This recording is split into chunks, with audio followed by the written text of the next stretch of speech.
So welcome to Dinner with Friends. Meet, greet, create, enjoy. Boss, Tony Dancer, full house, a bunch of dancers. Virgos, Scorpios, and a couple cancers. I'm living, nigga, is you listening at the answer? Get money, youngins, if you hustling, it's the anthem. Keep your profile low, stand aside at the tandem. You know my life, make them ride, make them ride. What we have right now is probably different than any time that I would say. You have, just in terms of entertainment, you have Ava DuVernay, who, she produced Selma, she directed Selma.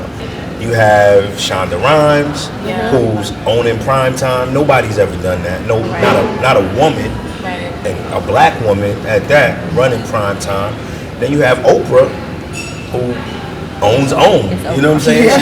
It's Oprah. Who's Oprah? She's Oprah. And I told y'all I had lunch with her last week. Did you look into the camera? I did. I had lunch with Oprah a couple weeks ago. Right. True story. But just in terms of what we're seeing now with women, black women specifically owning their narrative, they're being a part of the conversation and they're controlling the conversation. You have women in control, but on the other side, you're getting so much light, so much negative light on women and how they're portrayed in entertainment. How do you feel? Are we talking about African American women? Because we've always been portrayed, but before we didn't have a voice. So we've always been talked about in rap songs. I like big butts and I cannot lie. Mm-hmm. So we've always been portrayed and talked about in entertainment. I mean, I think like reality TV is what you make it. And why I guess black women get portrayed as ratchet is because of our culture. We have sass, we have wit, we was raised and born not to play that, and we was raised and born like, you know what I mean, if you step to me, I have to step to you, versus in other cultures, they wasn't raised like that. Like if you watch Jersey Shore, they was on there fighting and arguing. They just have a different culture upbringing. Right. So it's perceived as ratchet, but that's honestly what happened in the neighborhoods in the east side of Detroit. If the girl down the street was talking math, we had to go see the girl down the street, and all my sisters and brothers had to come with me just in case I was losing. You better jump in. Absolutely. So it's like, it's almost like women, we've always been talked about. They always degraded us. They always made us less than. I feel like now, at least we have a chance to write our own reality, and we have a chance to perceive who we are. And of course, networks only like the girl 9 times out of 10 that's given the most drama, the most entertainment, because nobody's watching a boring TV. If everybody's on the television show getting along, it's like, this is boring. Even, you know what I mean? I think though that like your question about the Avas and the Shondas, they've existed. They're just at the table now brokering the deals. Right. But if you follow Shonda's trajectory, she was that writer that was in her pajamas. She was writing, she was getting checks. Right. It's just her name now. Right. The girls that are on reality TV versus the Shondas and the Avas, they're signing up for that. So they're controlling their destiny. No one's asking them, unwillfully to do it. Right. That's their lane. And I think that's what makes us the rich, amazing women that we are. There's a lane for everybody. Right. And I think it's judgmental to think anything other than that. Right. Meaning that everybody is not destined to be a judge. Everybody's not destined to be a lawyer. Right. But, there are other girls that, she may be destined to be a reality TV star that changes her trajectory in life. And if that's her lane, she's carving it out and she's doing her thing. And I don't think we should judge each other for the paths we've taken. Right. As women, if we could stop judging each other so much, that it would make it easier no matter what lane you're in. So if you like that dress, like she's doing her thing, it's okay to tell another woman, you know what, you were wearing that and that's dope. Even if it's short, she thinks she's cute, that's not appropriate. Who she thinks she... Allow me to play devil's advocate, because I've represented talent on, at this point, at least 10 different reality shows, the ones that we're talking about. And I've pitched shows that have this content, and I understand what sells. And I don't disagree with anything that Meanly or Keisha have said. I think my problem is that we have the Shondas and we have the Avas and we have the Oprahs. But those stories somehow but for their stories get overshadowed. Right. So there's not a balance being told. People always say, well, you know, there are Italians who are tired of the mafia stories, and they feel like that's the only stories that are being told about mafias. You know, but I think for black people, black women specifically, we went to some degree from being maids to being reality television stars, and maids. My great grandmother was a maid, and that's how she paid for all of us to go to school. I have no issue with that. I have no issue with being on reality TV. But when are the other narratives going to be out there? Because when I go speak to young girls at school, you know, we've gone from our parents saying, I want you to be a teacher, lawyer, doctor, whatever the case may be. Well, I just want to be famous. And their idea of famous is not even Beyonce or, you know, Oprah Winfrey. It is, I want to be like somebody in reality TV. And that's not to judge them, but I don't know that we have a full balance of those stories. And despite what a lot of people believe is that they say, well, we get to tell that narrative. We don't. Now, reality TV, that narrative is not our narrative. It's a puppet master. It's, you know, it's marionettes. Somebody's telling and somebody's telling that story, and they tell it for what is being sold, and it's not the full story. I think there are a lot of backgrounds to why somebody chose to be on this particular show and act the way they acted and what caused them to react the way they did.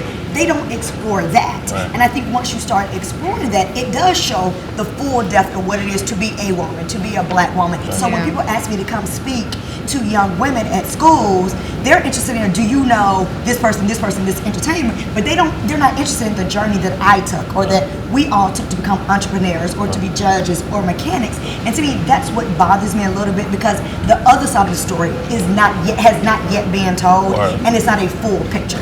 It's like when people talk about Atlanta, you know, it's the slow talking, yeah, shawty, but people don't know the full complexity of all Atlanta. And to me, it bothers me as well.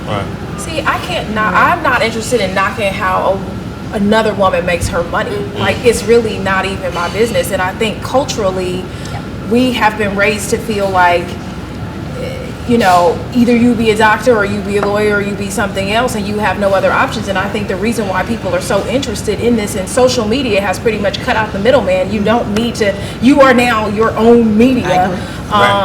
And I just think that the attraction is that people are looking for alternative ways to make a lot of money.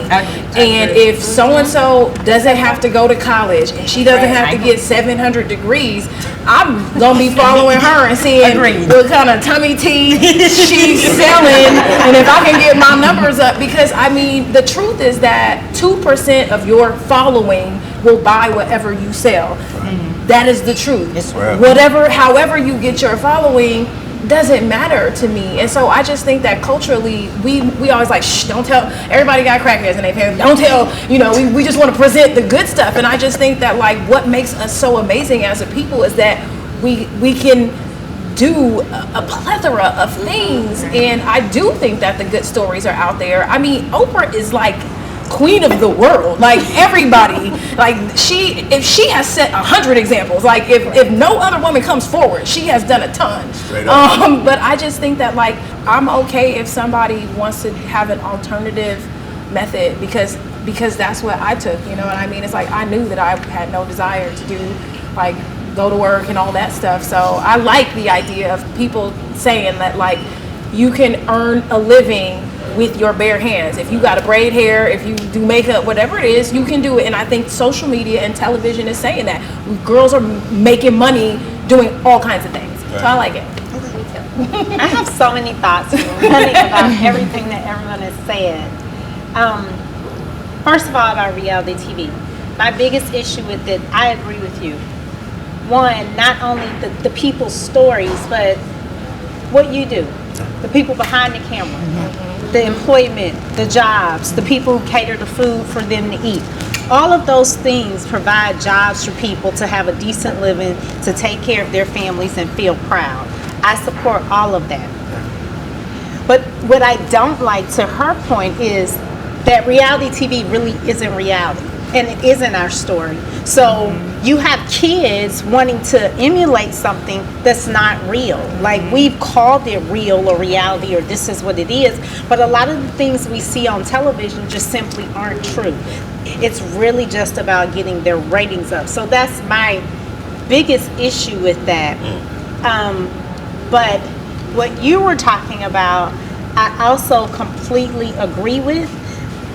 it's the problem what you're saying is the problem that I have with all of us throughout our entire families and communities in sports and entertainment and reality and blogging and Instagramming is that the thing about people of color, like I really sincerely mean this, we have to be like the most amazing thing ever. Like we create everything. Like so We create culture. but we don't keep it. We don't keep. No, Which never. is the problem. We don't capitalize, we- right? Don't Well, capitalize it. well, Or we do capitalize it, but we don't capitalize it for ourselves No. or for our families. Or we get it, and because we aren't educated, we Right. lose it. So, like, yeah, you can go make $1 million, but can you keep it? And so, the thing that I think that we still, no matter what path we choose, cannot underestimate. No, you don't have to be a lawyer or a judge. I'm the only one in my family. I come from a family of entrepreneurs, which is why I think it made me such a good lawyer. But without education, we will not keep it. We will not transfer it. We will not grow it. Like education has, and probably for a long time will be, unequivocally the only way for people of color to escape poverty. But I still want you to go get a business degree from Clark Atlanta or for Spelman. But there's a difference in that and losing financial their money. literacy. That's like, and no Two different institution things. teaches that. So it's like a business degree. There are plenty of people who have degrees that are not doing well with money, but financial literacy, that is something that's totally different, Right. and that is just something They that are not disconnected to me. And even though there may be people with business degrees doing bad, there are more people with business degrees doing better than the people without them. I have a degree, and I still. But I think financial Which is And my I still- point. yeah. Which is Yeah, my point. and which I is don't think I probably needed it, but what fine. made you. You don't think you need it right now, but all of the things that you are doing in business basically makes you process things. The things that you went to college and you learned that there's a process to learn. Like I'm gonna analyze this. I'm gonna think about it. I'm going to think about the way I move, how I move, who I get into business with, who I trust. When I go up the real estate guy, I'm going to say, I don't need that help. I got that. I'm thinking through that myself. But that's because you've been educated to go through some kind of process. Right. So you're in a lot better position to keep those things. And that's why you have 3 properties and we'll probably have 6 properties next year. But we've got to educate our whole community to be in that position. I think there's some valid points there, but not always. I mean, as it relates to education, like there's some guys that work on the crew right now that I met because I was on a panel for a film festival. The panel was film school versus no film school, and I had to debate 2 professors, film professors, and I was the only person there that had a film that premiered at Sundance Film Festival. Like somebody from NYU stood up and was like, "What about the film festivals?" And I'm like, and they're like, "Oh well, it's highly unlikely that you're gonna get in one." And I'm like, "I did it." I think there's 2 You know. rules you're missing. One, there's always an exception to every rule. right. But secondly, education doesn't mean you go to a college. Like education Right. means My educated. So yeah. I've seen you hustling. Yeah. You didn't just show up at Sundance and Right. put a film out. Right. No, you've been learning about the craft of your business for Absolutely. the last 15, 20 Right. years. No, you've been educated No, in absolutely. your craft. Yeah. Right. Educate, it doesn't Right. mean that it Formal, has yes. to be, but we still have to be in a position where we are putting ourselves, but also helping our community and the young people that we go talk to. Yeah, we are creative. We're the best at everything. Absolutely. I believe that. It's not that we don't We create monetize culture, it. We but do. we rarely we monetize it. monetize it. Sometimes it's just not for us. Right. Or sometimes we don't know how to keep it. Right. And so I think now that we've got to elevate it because we can cut the middleman out now because technology has said that we don't have to depend on a bank for a loan. But now how do we grow that wealth and how do we educate not just ourselves but our youth and our community? limitless mindset. Like I think that's what you have to educate. It's like not training people to say if you go to school and get this job and follow the rules, you have to teach a limitless mindset for limitless income. It is up to you, and it's just like breaking the mindset of saying that you can have like whatever you want. Right. What are you willing to work for? You can have it. Yeah. Go get it. You know what I mean? And I just think it's changing mindset. But the key is doing the work. Right. And I feel like with this generation, Exactly. the missing link is doing the work. Yeah. They see the end result, Yeah. Right. but they don't really recognize the process. One thing Which that is my the friend, education, which is the work. And my thing is, it is not just formal education. But Yes. what I've come across, even with students who intern in my office, Right. if they can't find the answer online, then it does not exist. And I was in law school when there was barely an internet. And, and Lord, I just told my age. But, but I think that's just it. I don't want to speak for tyranny, but I don't think the education just means formal education, but it does mean putting in work, studying your craft. And the problem that I found with millennials is that they just want a quick, fast, it's microwave popcorn, instant gratification.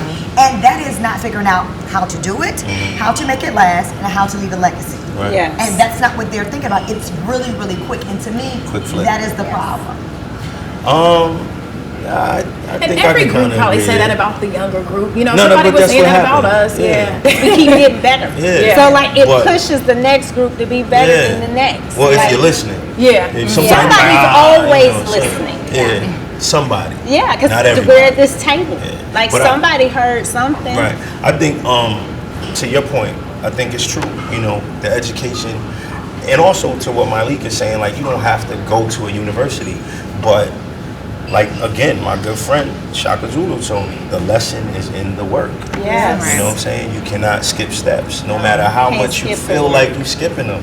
If you skip from 1 to 10, Correct. oh, you're gonna come back and see 2 through 9. Yes. You gonna, at some point, Sooner or later. like so, Sooner or there's no real shortcut because I spent plenty nights hustling. But believe me, I went to YouTube University. I guarantee you this: I know my way around the set. I guarantee you this: if somebody gave me $1 million budget tomorrow, I'm good. And I You understand? guarantee Like, that when everybody yeah. else was sleeping, you weren't. And I ain't gonna spend. If they give me that $1 million, I'm gonna spend 5. Right. Because I might light it myself. Just from what I learned. But It's kinda silly how I do it, bro. Feel me, tough as Brillo, but it's beautiful. If you was up on I really feel like the stereotype these days is that black women are so angry. to kill, no funeral. A little polo, Supreme and Uniqlo. But it's like that's the man you need. The man that's like you right and Illustrating Marcy, she's so mean, her steez so bossy. You already know how Brooklyn girls come across. Coach Tits, I think Atlanta has a large influence on the world from our style. I think it influenced the youth a lot. On Instagram and social media, Atlanta has the most, I guess, socialite people that started businesses on social media, which is nothing wrong with it, because it's a lot of money to be had on Instagram.